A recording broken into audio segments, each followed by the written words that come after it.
নমস্কার বন্ধুরা, আমি অঙ্কিতা তোমাদের সকলকে আবারও স্বাগত আমার মা দিদা রান্নাবান্নার পেজে আবারও একটা নতুন ভিডিও নিয়ে। তো আমি তো তেহট্টের ব্লগ ছেড়েইছিলাম, তো এটা হচ্ছে জামাই ষষ্ঠীর ব্লগ। এটা আমার বিয়ের পর প্রথম জামাই ষষ্ঠী, যেহেতু 6 মাস আগেই বিয়ে হয়েছে, তো এটাই প্রথম বছর। তো ওই বছরে জামাই ষষ্ঠীর নিমন্ত্রণটা আমার বাড়িতে নয়, আমার দিদা বাড়িতে, মা বাড়িতে পড়েছিল, তো আমরা সেখানেই যাচ্ছি। তো এখন যাচ্ছি আমরা গুমা, যেখানে আমার দিদা বাড়ি। তো ছোটো থেকে তো ট্রেনে করেই গিয়েছি, এখন বরের সাথে এখান থেকে এইটুখানি, তাই যখনই যাই তখন বাইকেই বেরিয়ে যাই। এই জোড়াপুলের কাছে চলে এসেছি, এখান থেকেও যাওয়া যায়, আর একটুখানি গেলে গুমা চৌমাথা। তো আমরা চৌমাথা হয়েই যাব, কারণ বাজারটা ঘুরে। তো সেদিন খুব বৃষ্টিও হয়েছিল, ভেবেছিলাম যাবো কি না, পরের দিন যাব, তো বিকেলের দিকে আর হয়নি বলে এই যে আমরা দেখো এখন পৌঁছে গেছি। আমি আর আমার হাজব্যান্ড আর আমার মা আর ভাই আগেই সকালবেলা চলে গিয়েছিল। এটা হচ্ছে আমার দিদা বাড়ির বাগান, বাড়ির পেছনে। তো এখন হচ্ছে তারপরে সন্ধে হয়ে গিয়েছিল, তারপরে এটা হচ্ছে রাত্রিবেলার জন্য।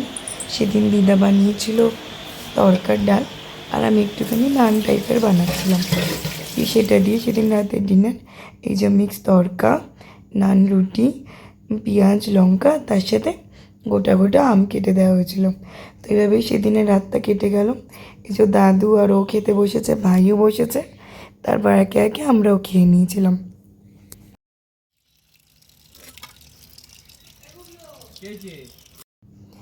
এইটা হচ্ছে শনিবারের সকাল, যেখানে জামাই ষষ্ঠীর সমস্ত প্রস্তুতি শুরু।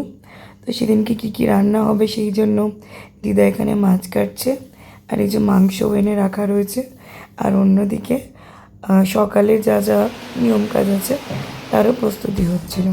তো আমি আর আমার বর রেডি হয়ে গিয়েছি, এবার যাবো ওপরে। তো সকালে ধান দুপো দিয়ে আশীর্বাদ করা হবে, ওকে এই জিনিসগুলো দেওয়া হয়েছিল।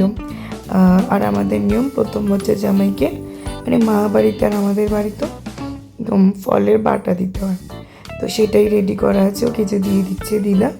আর এরপরে তো গিফট আদান প্রদান, যেটা দিদা ওকে দিয়েছে বা ও দিয়েছে, ব্যাস। তারপরে দিদা একটু একমাত্র নাচ জামাই বলে কথা, তাকে আদর করে খাইয়ে দিচ্ছে, দেন আমাকেও আশীর্বাদ করে দিচ্ছে, এবং আমার জন্য একটা গিফট রেখেছিল, সেটাও আমাকে দিয়ে দিল। কারণ ছোটো থেকে জামাই ষষ্ঠী বলে নয়, আমাদের বাড়িতে বা মা বাড়িতেও দেখেছি ষষ্ঠীতে প্রতিটা সন্তানের জন্যই সবাইকে আশীর্বাদ করে ধান দুব্য দিয়ে সমস্ত 5 ফল টল দেওয়া হয়। তো এইভাবে সকালের পর্ব মিটলো। সকালে তুই চিড়ে দইয়ের সাথে ফল টলের সাথে লুচি আর সিম্পল আলুর তরকারিও করা হয়েছিল। আর এখন চলছে দুপুরের রান্নার প্রস্তুতি। তো এখানে গ্যাসে যা যা রান্না হচ্ছে সেগুলো করছে আমার মা, আর অন্যদিকে বাইরে কাঠের উনুনে দিদা মানে দিদার হাতের মাংস আমাদের কাছে খুবই স্পেশাল। তো দিদা বাইরে মাংসটাকে রান্না করছে, দাদুও আসছে। তো এদিকে হচ্ছে মাটন রান্না, আর রান্নাঘরের ভেতরে, মানে ভেতরে রান্নাঘরে হচ্ছে পমফ্রেট, মাছ, আরও অনেক রকমের ভাজা টাজা, ডাল, চাটনি, সব কিছু। তো সেদিনকে এই যে কাতলা মাছ, দই কাতলাটা বানিয়েছিলাম আমি, আর বাদবাকি রান্নাগুলো দিদা আর মা মিলে করেছিল। এই হচ্ছে কাঠের চালের কষা মাংস। তোমাদের কার কার প্রিয় এটা? তো আমি গ্যাসে রান্না করেছি ভাই, আমি উনুনে রান্না করিনি। তো এখানে দই কাতলাটা আমি বানিয়েছিলাম, দই কাতলা হয়ে গেছে।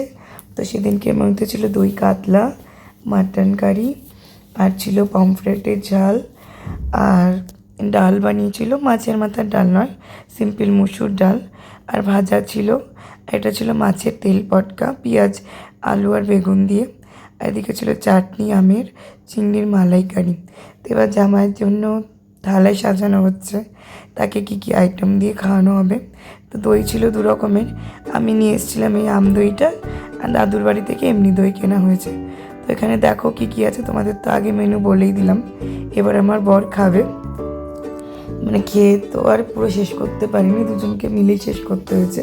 তো আজকের ভিডিও আমি এখানেই শেষ করলাম, পরের দিনে কী করছি সেটা নতুন ভিডিওতে আনবো। Thank you.